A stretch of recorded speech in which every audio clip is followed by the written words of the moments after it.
Rome fell because of barbarian invasions, corrupt emperors, lead poisoning, military overextension. These explanations fill textbooks from Berlin to Boston. They miss the point.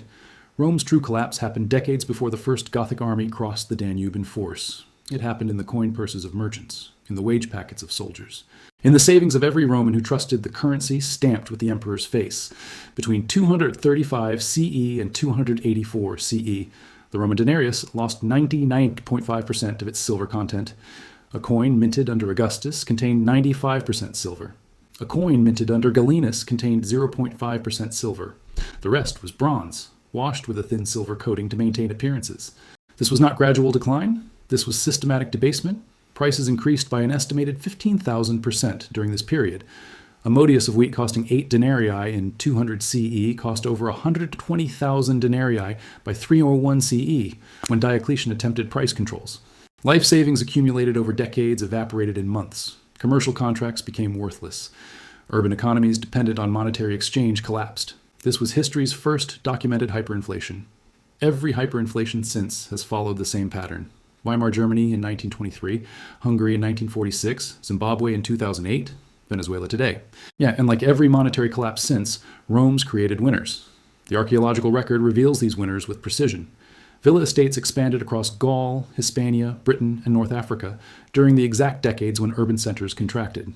Tombstone inscriptions show family occupational shifts from commercial activities to landed proprietorship across 2 generations. Legal codes evolved to protect specific asset holders while binding laborers to estates. The winners were not lucky. They were not random beneficiaries of chaos. They held 4 categories of assets positioned upstream of the monetary system. They controlled structural bottlenecks in the Roman economy. They owned the infrastructure of food production. They commanded the machinery of agricultural extraction. They bound labor to their estates through legal mechanisms they influenced. They held political privileges protecting their concentration of resources from taxation and confiscation. Welcome to Rashi Historical.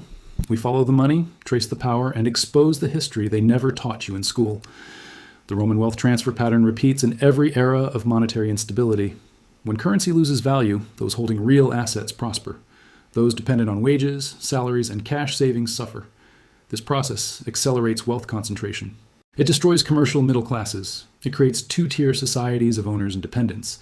The Roman transfer created the aristocratic landholding pattern dominating European civilization for the next 1,500 years. Feudalism did not emerge from barbarian invasion. Feudalism emerged from the monetary collapse of the 3rd century, from the specific asset categories enriching specific families who passed their advantages to their descendants through the medieval period and beyond. By the end of this video, you will know the 4 asset categories. You will know who held them. You will understand the legal and structural mechanisms protecting these assets during crisis, and you will recognize why the same categories protect wealth during monetary instability today. Your housing market, your labor market, your retirement account, and your relationship to employers and landlords trace their origins to decisions made in Roman villas during the 3rd century crisis. This history has owners. They knew what they were doing. Understanding who won requires understanding what they survived. The Roman monetary system functioned with remarkable stability from Augustus through the 2nd century CE. The silver denarius maintained consistent weight and purity for over 200 years. Soldiers received salaries they trusted. Merchants conducted commerce across 3 continents. Tax systems collected revenue in a currency with predictable value. This stability required discipline. Each emperor faced the temptation to mint more coins with less precious metal, paying soldiers and bureaucrats with currency costing less to produce. For 2 centuries, most emperors resisted this temptation. They understood the consequences of breaking the monetary compact. The compact broke during the crisis of the 3rd century. Between 235 CE and 284 CE, over 50 men claimed the title of emperor.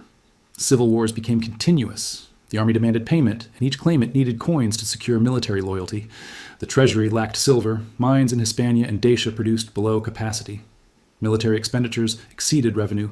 The emperors chose debasement. Caracalla created the Antoninianus in 215 CE, a coin notionally worth 2 denarii but containing only 1.5 times the silver. This was the first major debasement. The silver content dropped steadily from 50% under Gordian III in the 240s to 40% under Gallienus in the 260s to less than 5% by 270 CE. The final coins of this period contained trace silver washed over bronze cores. Citizens scraped the silver coating, leaving worthless metal. Hoards buried during this period reveal coins of every quality, with earlier high silver specimens hidden alongside debased issues. Romans knew the difference. They distrusted the currency. The price evidence is fragmentary but consistent. Papyri from Egypt record price increases across essential commodities. The Edict of Maximum Prices issued by Diocletian in 301 CE attempted to freeze prices at levels representing massive inflation from 2nd century baselines. A pound of gold costing 1,000 denarii under Marcus Aurelius cost 50,000 denarii under Diocletian's ceiling prices, and far more in actual transactions. This inflation redistributed wealth at scale never before documented. Cash holders lost everything. A merchant family accumulating 100,000 denarii over 3 generations of successful trade found their savings purchasing a few weeks of grain by the 280s. A soldier's pension became worthless. A craftsman's lifetime earnings disappeared. Creditors suffered. Debtors benefited.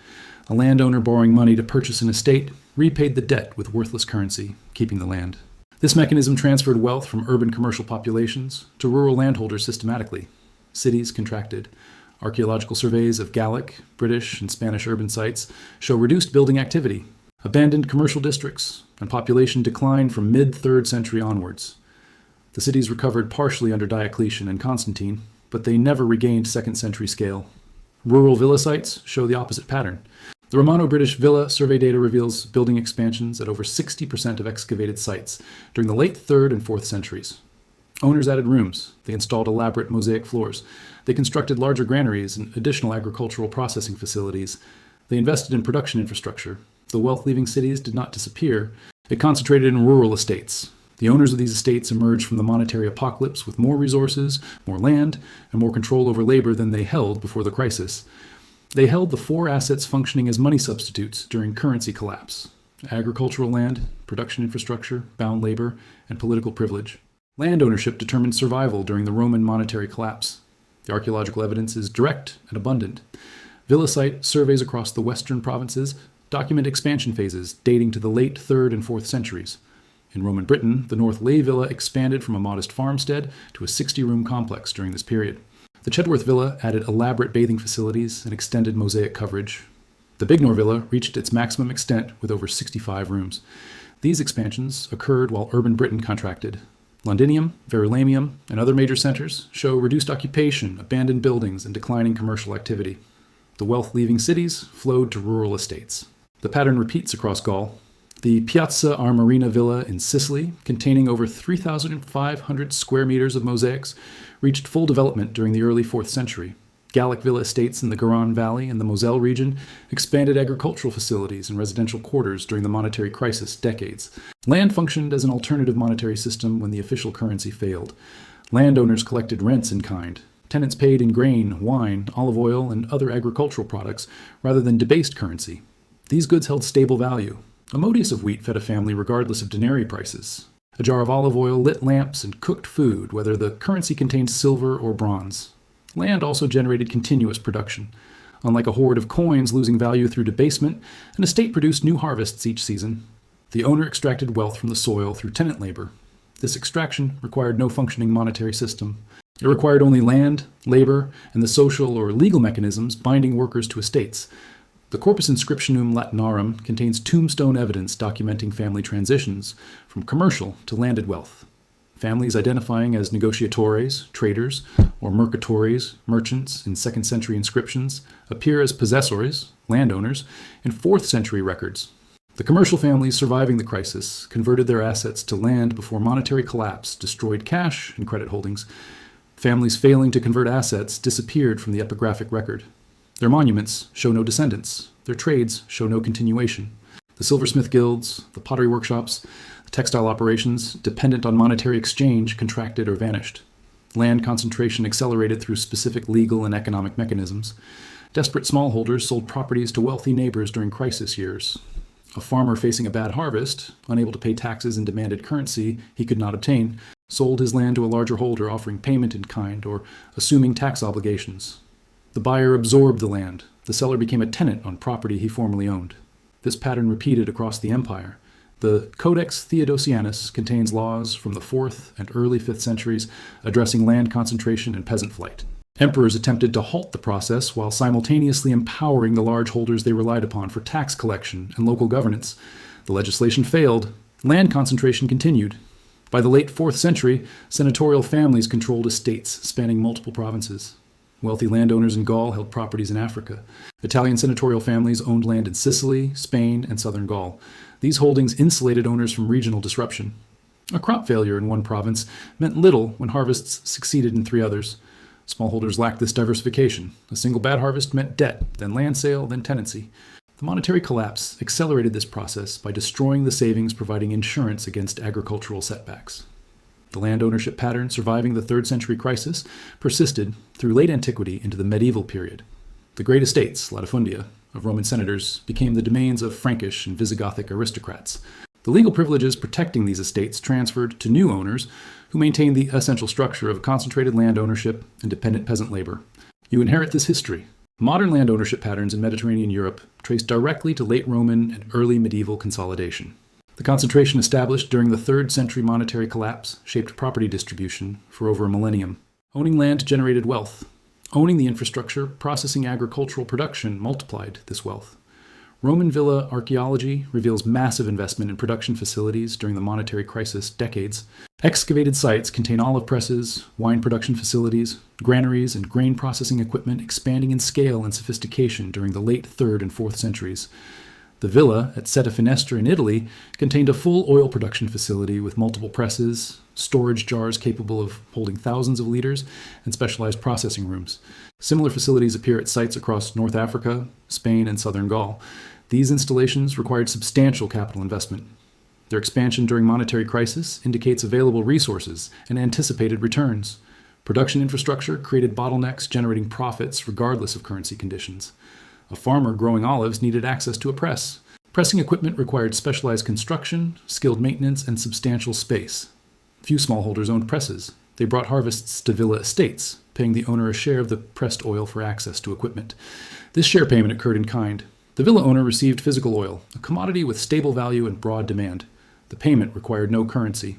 It transferred real wealth from producer to infrastructure owner through the physical necessity of processing. Wine production created similar bottlenecks. Grape harvests required crushing, fermentation, storage, and aging facilities. Villa owners controlling these facilities extracted shares from surrounding cultivators lacking their own equipment. The extracted shares accumulated as wealth in kind, insulated from monetary debasement.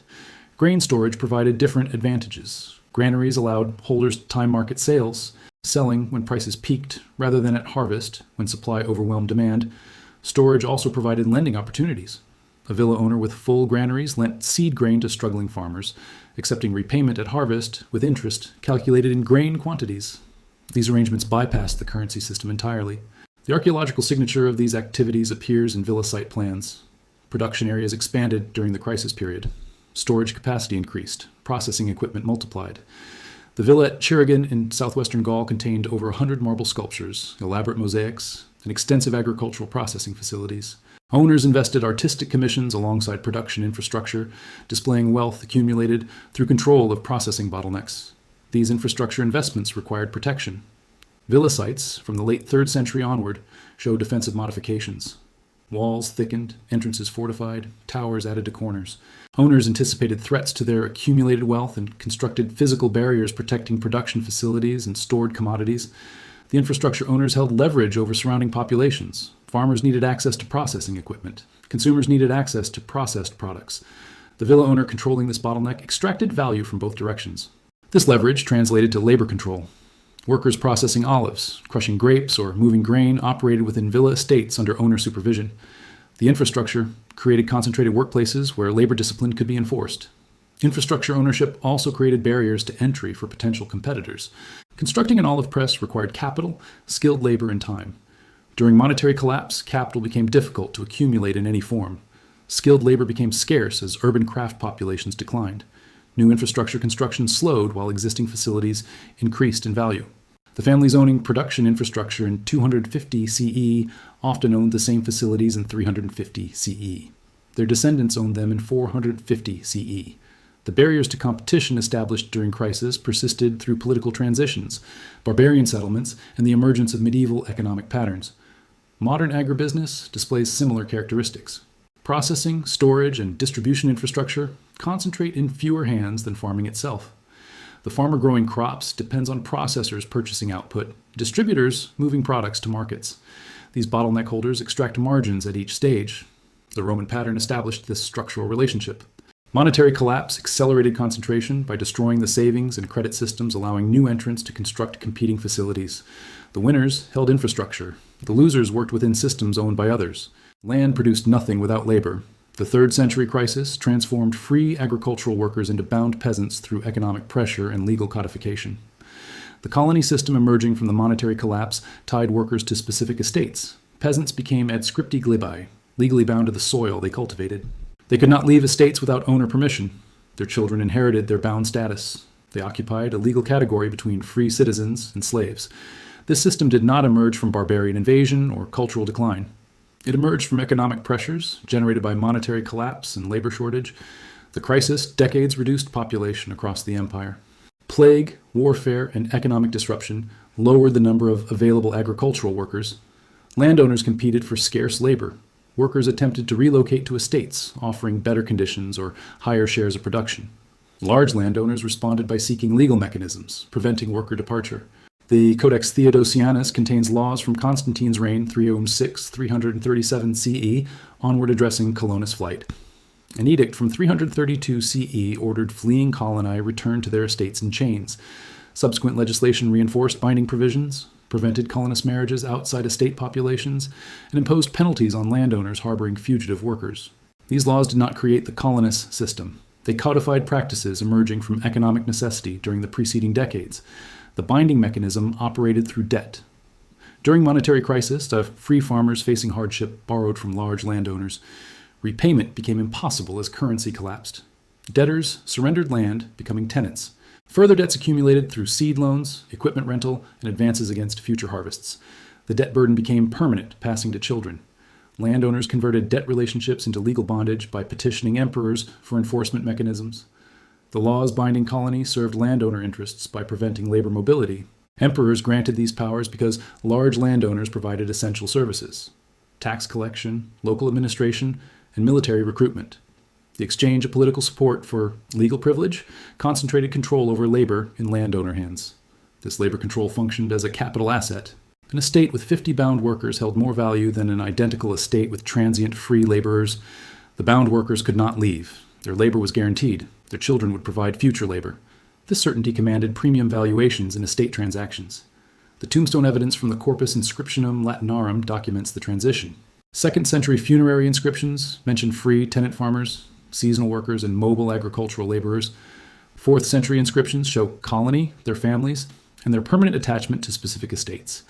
The bound labor system transferred costs from owners to workers. Colony assumed agricultural risk. A bad harvest reduced their share while landowners retained fixed portions. Colony maintained equipment and buildings through their own labor. Colony raised children who would provide future labor at no recruitment cost to owners.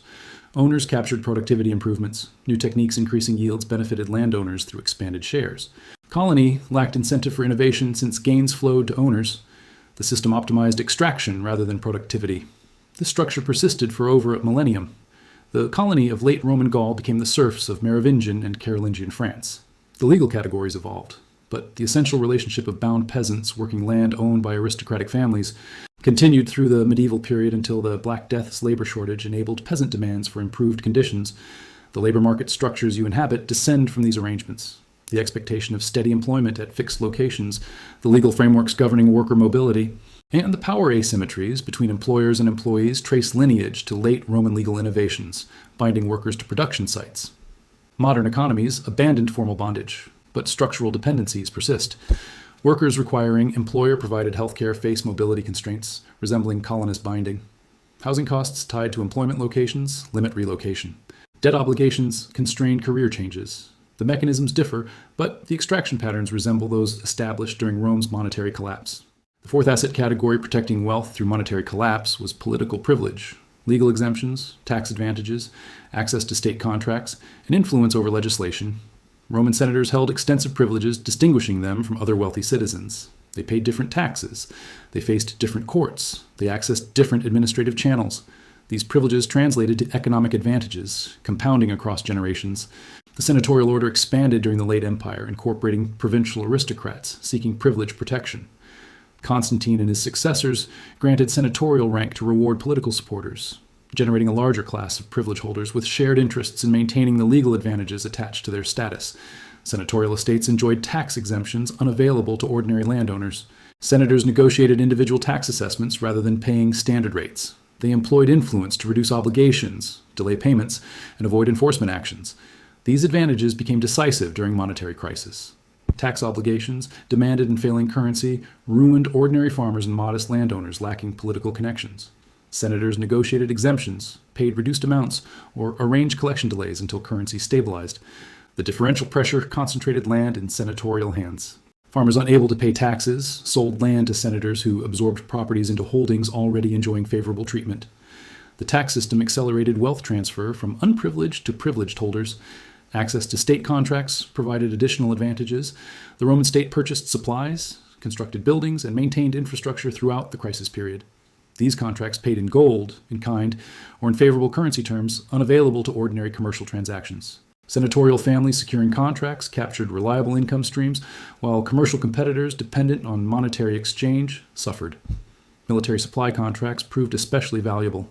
The army required grain, leather, metal goods, and other supplies regardless of monetary conditions.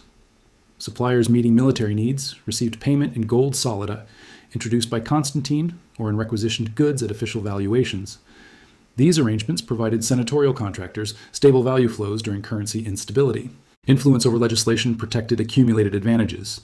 Senators serving in imperial administration shaped laws addressing property rights, tax collection, labor binding, and inheritance. Legislation consistently favored large landholders because large landholders wrote and administered the laws. The Codex Theodosianus reveals this process directly. Laws, ostensibly protecting peasants, included enforcement mechanisms, placing supervision in landowner hands. Laws restricting land consolidation contained exceptions for senatorial properties. Laws regulating colonist treatment delegated judgment to estate owners. The legislative process served landholder interests because landholders controlled the process. This political privilege transferred across generations. Senatorial families educated sons for administrative positions. They arranged marriages, consolidating properties and privileges. They placed family members in ecclesiastical offices, carrying additional exemptions as Christianity became the state religion. The church itself became a privilege holder.